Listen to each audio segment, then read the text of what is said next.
அந்த கோயில் மலையை ஒட்டி இருக்கு. உங்களை கூட்டு வந்ததுக்கான முக்கியமான காரணமே இதுதான்.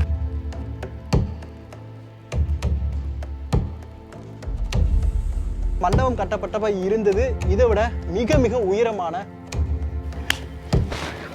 வாங்க போலாம்.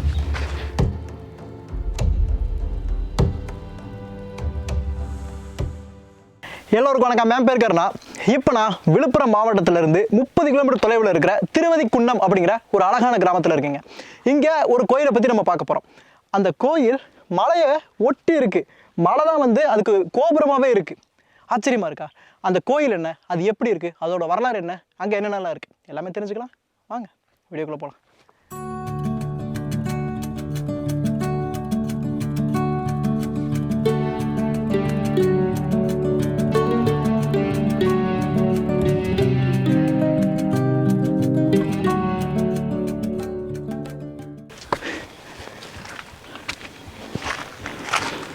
இந்த கோயில் தரையிலிருந்து சற்று உயரத்தில் அதாவது ஒரு சின்ன குன்றின் மேலே அமையப்பட்டிருக்குங்க.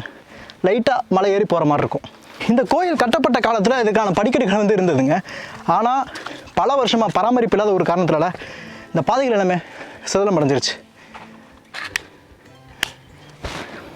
வாங்க போகலாம்.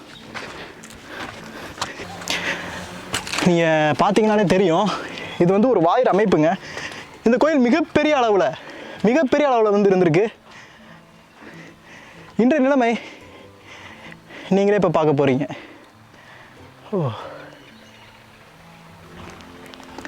இந்த கோயிலில் நிறைய மண்டபங்கள் இருக்குங்க. நம்ம முதல்ல இந்த கோயிலை பற்றி பார்த்துட்டு வந்துடலாம். இந்த கோயிலுக்கு உங்களை கூட்டு வந்ததுக்கான முக்கியமான காரணமே இதுதான். நிறைய இடத்துல இந்த தூண்கள் இதெல்லாம் உடஞ்சி விழுந்திருக்கு பாருங்க. தெரியுதா?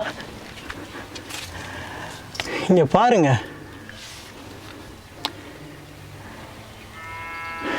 இந்த கோயிலை தாங்கிறதே இந்த மலை. எவ்வளோ பெரிய மலை இருக்குது. இதாவது எவ்வளோ பெரிய பாறை, பெரிய பாறை.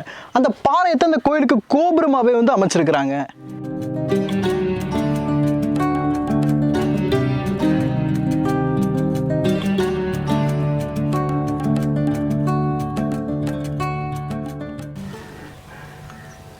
ரொம்ப ரொம்ப அழகா கருங்கற்களை வச்சு கட்டப்பட்ட ஒரு கற்றளி கோயில். கற்றளி கோயில்னா ஒரு கருங்கற்களை அடுக்கி அடுக்கி அடுக்கி கோயிலை கட்டினா அது கற்றளி கோயில். இந்த கற்றளி கோயில் இந்த பாறை இடுக்குகளில் ரொம்ப நேர்த்தியாக கட்டப்பட்டிருக்குங்க. ஆனால் இந்த கோயிலுக்கு முன்னாடியே சுதை கோயில் இருந்திருக்கு. சுதை கோயில் அப்படின்னா செங்கற்களை வச்சு கோயில் கட்டினாங்க அப்படின்னா சுதை கோயில். இதுக்கு முன்னாடியே இருந்திருக்கு. அதற்கு மேலே இந்த கற்றளி கோயில் கட்டியிருக்கிறாங்க. மிகப்பெரிய ஒரு வரலாறுல. ஹேய், நான் வரலாறு மேலே தான் இப்போ நிற்கிறோம். இங்கே பாருங்கள், இந்த கோயிலில் மட்டும் கிடையாது, இந்த மலை முழுக்க எக்கச்சக்கமான கல்வெட்டுகள் இருக்குங்க. இந்த கல்வெட்டுகள் என்ன சொல்லுது அப்படின்னு வரிசையாக பார்க்கலாம். முதல்ல இருக்கிற கல்வெட்டு சோழ மன்னர் வீர ராஜேந்திரன் அவர்களுடைய காலத்தை சேர்ந்தது. அவருடைய ஆட்சி காலம் 1063 1070 வரைக்கும். அந்த கல்வெட்டில் என்ன சொல்கிறாங்க அப்படின்னா, இந்த கோயிலுடைய பெயர் திருவெத்துக்குன்றம் அப்படின்னு சொல்கிறாங்க. இறைவனுடைய பெயர் மகாதேவர் அப்படின்னும் சொல்கிறாங்க. இதற்கு அடுத்த கல்வெட்டு குலோத்துங்க சோழனுடைய கல்வெட்டு. சோழ வரலாற்றில் மொத்தம் 3 குலோத்துங்க சோழர்கள்ங்க.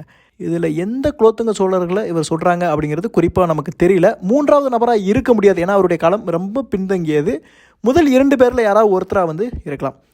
இந்த குலோத்துங்க சோழர் அவர்கள் காலகட்டத்தை சேர்ந்த கல்வெட்டிலையும் இந்த ஊருக்கும் இறைவனுக்கும் பெயர் அதே தான் வருது.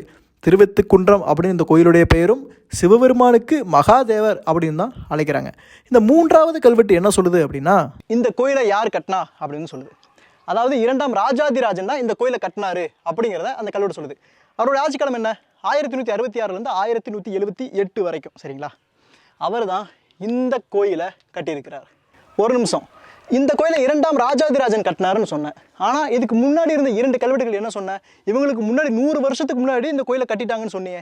நான் அதுக்கு முன்னாடி என்ன சொன்னேன், இது கற்றளி கோயில். இந்த கற்றளி கோயிலுக்கு முன்னாடி சுதை கோயில் இருந்துச்சுன்னு சொன்னல, அந்த சுதை கோயிலை தான் வீர ராஜேந்திரனும் குலோத்துங்க சோழனும் கட்டினாங்க. அதுக்கப்புறம் 2ஆம் ராஜாதிராஜன் தான் இந்த கற்றளி கோயிலை இந்த கருங்கற்களை வச்சு கட்டினாருங்க.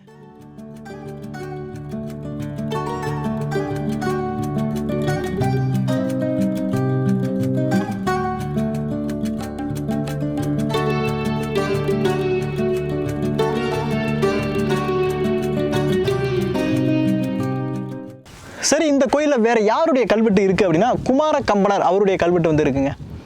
இன்னும் குறிப்பாக இவங்களை பற்றி சொல்லணும் அப்படின்னா இவங்க தான் சுல்தான்களுடைய ஆட்சியை முடிவுக்கு கொண்டு வந்தவங்க அப்படின்னு சொல்லலாம். இவங்க மதுரைக்கு படையெடுத்ததை மதுரா விஜயம் அப்படின்னு ஒரு புத்தகமாக கூட வந்து எழுதியிருக்கிறாங்க. இப்போ இந்த கோயிலோட வரலாறு, இது யார் கட்டினா, இது என்ன வகையான கோயில் அப்படி எல்லாமே பார்த்தோம். இப்போ கோயிலுக்குள்ளே போய் இந்த கோயில் எப்படி இருக்குது அப்படின்னு வந்து பார்க்கலாம் வாங்க.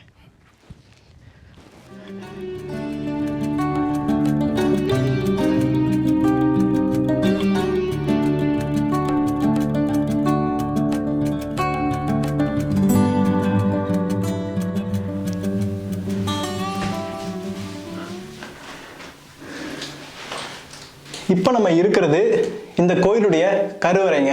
அதாவது சோழ மன்னர்கள் இந்த கோயில் கட்டினப்போ இதுதான் கருவறையாக வந்து இருந்தது. இன்றைய காலகட்டத்தில் இதை வந்து பராமரிக்கிறதுக்கு ஆளே இல்லை அப்படிங்கிறதுனால சிலைகள் எதுவுமே வந்து இல்லைங்க. இப்போ இந்த உள்ளூர் மக்கள் வந்து இப்போதைக்கு வரைஞ்சி வச்சுருக்கிறாங்க. விரைவில் வந்து இங்கே வந்து ஒரு சிவபெருமான் பிரதிஷ்டை பண்ணணும் அப்படின்னு சொன்னாங்க. இங்கே பாருங்களேன், இது ஒரு கருவறையாக இருந்துச்சு அப்படின்னாலுமே இங்கே பாருங்கள், இந்த பாறையை, இந்த பாறை தான் கூரையாக இருந்திருக்கு. பாறையே இந்த கோயிலுக்கு கூரை அப்படின்னு சொல்லலாம். இங்கே நிறைய எக்கச்சக்கமான பள்ளிகள் இருக்குங்க. நீங்கள் பார்த்தீங்கன்னா தெரியும். பாருங்கள் எத்தனை பள்ளி இருக்குது பாருங்களேன். மேலே பாஞ்சிடாத.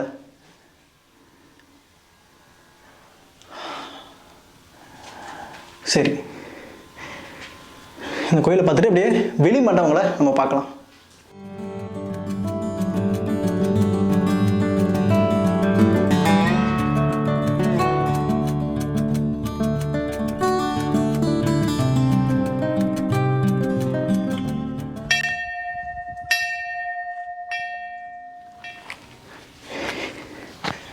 சாமியை தரிசனம் பண்ணிட்டு வெளியே ஒரு 2 மண்டபம் வந்து இருக்குது. இன்றைக்கி பார்த்தீங்கன்னா இதோட தூண்கள் எல்லாம் கற்களை கொண்டும் அதுக்கு மேலே இருக்கிற கூரை வந்து செங்கலை கொண்டும் அமைக்கப்பட்டிருக்கிறத நீங்கள் பார்க்க முடியுது.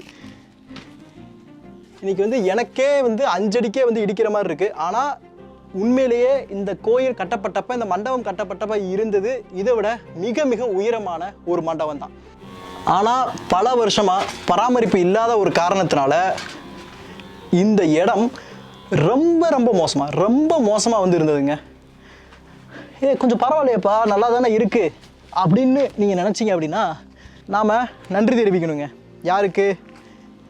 இந்த உள்ளூர் மக்களுக்கும் இந்த உள்ளூர் இளைஞர்களுக்கும் செஞ்சி டிராவலர் அப்படிங்கிற ஒரு குழுவுக்கும் இன்னும் சில யூடியூப் சேனல்களுக்கும் தான் நம்ம வந்து நன்றி தெரிவிக்கணும். ஏன்னா இந்த இடத்த பற்றி சில யூடியூப் சேனல்கள் மொதல் வெளியே போட வந்து ஆரம்பிக்கிறாங்க. அதுக்கப்புறம் ஆர்வம் இந்த உள்ளூர் மக்களுக்கு வந்து வர ஆரம்பிக்குது. நம்ம ஊர் வந்து இப்படி இருக்கே அப்படின்னு ஆர்வம் வர ஆரம்பிக்குது. அதுக்கப்புறம் செஞ்சி டிராவலர் அப்படிங்கிற ஒரு யூடியூப் சேனல் அவங்க ஒரு குழுவாக இளைஞர்களாக சேர்ந்து இந்த இடத்த கிட்டத்தட்ட 3 மாதங்களாக சுத்தம் பண்ணி இந்த கோயிலுக்கு தேவையான ஒவ்வொன்றா வந்து பண்ணிக்கிட்டே வந்துருக்குறாங்க. அப்படி பண்ணதுனால இன்றைக்கி இந்த இடம் இவ்வளவு நீட்டாக வந்திருக்கு. ஓகே, அங்கங்கே நீங்கள் பார்த்தீங்கன்னா தூண்லாம் உடஞ்சி விழுந்திருந்தாலும் இப்போது இந்த உள்ளூர் மக்கள்லாம் சேர்ந்து இதை மேம்படுத்திக்கிட்டு இருக்கிறாங்க அப்படின்னே அவங்க சொல்லணும். அவங்க எல்லாருக்குமே ரொம்ப பெரிய நன்றிகள்ங்க.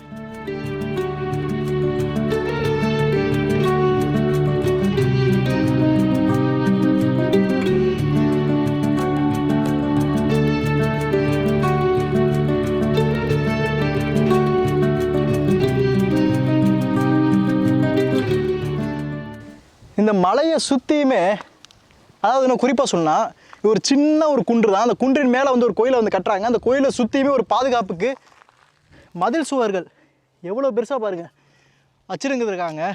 ஆனால் சோழ தேசம் வீழ்ச்சி அடைஞ்சதுக்கப்புறம் இதை பராமரிக்க ஆள் இல்லாமல் கோயில் சிலைகள்லாம் களவாடப்பட்டு இன்றைக்கி இந்த கோயில் பராமரிப்பே இல்லாமல் ரொம்ப மோசமான ஒரு நிலைமையில் இருந்தது.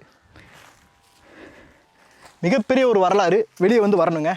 அரசாங்கம் இந்த இடத்த கவனத்தில் கொள்ளணும் அப்படிங்கிறது என்னுடைய பெரிய ஒரு வேண்டுகோள். இந்த வீடியோவை நீங்கள் நிறைய பேருக்கு ஷேர் பண்ணுங்கள். ஏன்னா இப்படி ஒரு கோயில் இருக்குது, இவ்வளோ பேர் இப்போ மறுசீரமைச்சிட்டு இருக்காங்க அப்படின்னு எல்லாருக்குமே வந்து தெரியுங்க. இந்த வரலாறு இன்று பகிரப்பட்ட மட்டும்தான் இந்த வரலாறு அடுத்த தலைமுறையினரால் அறியப்படும். இணைந்தே இருங்க. இதே மாதிரி நமக்கு தெரியாத, நமக்கு தெரிந்தும் அதோட வரலாறு புரியாத பல வரலாற்று இடங்களை உங்கள்கிட்ட கொண்டு வந்து நான் சேர்க்குறேன். அடுத்த ஒரு வரலாற்று பயணத்தில் சந்திக்கலாம். நன்றி.